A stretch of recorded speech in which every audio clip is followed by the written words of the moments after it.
Jest to wystawa prezentująca ryciny będące serią wydawniczą, którą można było nabyć w połowie XVIII wieku. Autorem tej serii jest Matthias Daisch, augsburski rytownik, który zamieszkał tutaj w 1749 roku. Skuszony wizją dostatniego życia w bogatym portowym mieście, postanowił tutaj po prostu założyć swój interes, swoją pracownię graficzną. Na wystawie zaprezentowaliśmy 45 rycin i 37 rysunków Lohrmanna, będących pierwowzorami tych rycin, ponieważ tutaj warto podkreślić, że Matthias Daisch był rytownikiem reprodukcyjnym. On wykonywał ryciny na podstawie rysunków bądź też obrazów innych twórców i stąd właśnie konieczność współpracy z Lohrmannem, ponieważ on tak naprawdę kupował od Lohrmanna te rysunki i dzięki pracy Lohrmanna mamy serię graficzną rycin, które można powielać w bardzo dużej liczbie egzemplarzy. I rysunki są dziełem jednostkowym i tak naprawdę najcenniejszymi obiektami, które tutaj można zobaczyć na tej wystawie, to są właśnie rysunki, ponieważ one stanowią tak jakby ten punkt wyjścia do opowieści o Gdańsku. Matthias Daisch na podstawie tych rysunków wykonał swoje akwaforty.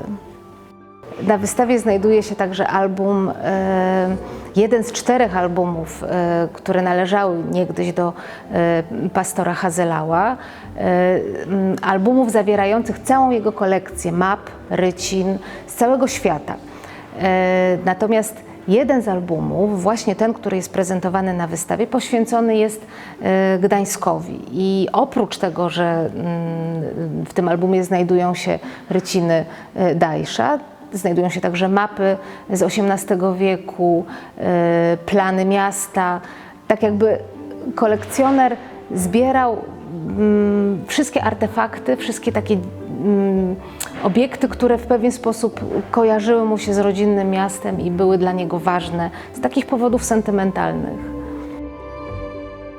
Zbiór toruński jest o tyle wyjątkowy, że pastor miał go w komplecie i ten zbiór zachował się w komplecie w albumie.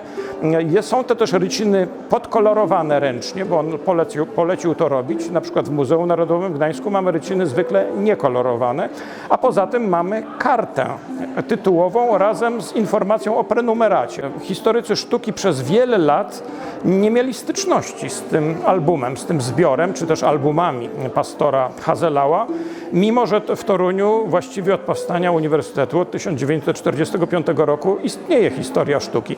Ale tak się jakoś złożyło, że do archiwum trafiali i do albumu trafiali bibliolodzy, kartografowie, częściowo archiwiści, co jest oczywiste, natomiast nie zainteresowali się nim historycy sztuki. Także moja małżonka Teresa w momencie, kiedy szukała innych rzeczy, to jest też ciekawe, ale to często tak się zdarza, właśnie natrafiła na album i okazało się to olbrzymim odkryciem. Bardzo jesteśmy dumni, po pierwsze, że mamy te prace, po drugie, że możemy je pokazać, ale przede wszystkim ja myślę, że to jest największa atrakcja, przynajmniej dla mnie, ale mam nadzieję, że też dla naszych widzów, to nawet nie tyle same ryciny Daischa, bo one z rycinami to jest tak, że one są w wielu egzemplarzach, są w licznych kolekcjach, niektóre zbiory mają po kilka egzemplarzy. My mamy też, no nie wszystkie niestety, ale zdecydowaną większość tych oryginalnych rysunków Friedricha Lohrmanna, według których Daisch stworzył ten swój cykl graficzny i taka okazja do tego, żeby porównać, żeby zobaczyć, i tak też wystawiamy te prace, prawda, rysunek i jego graficzne odwzorowanie.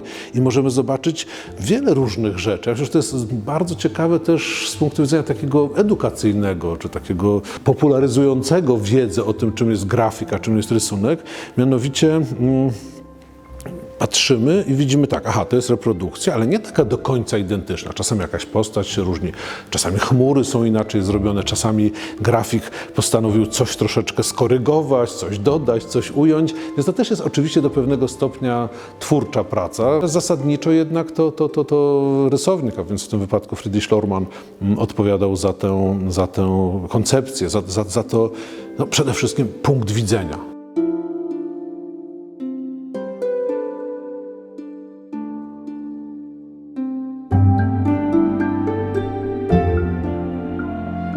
Thank you.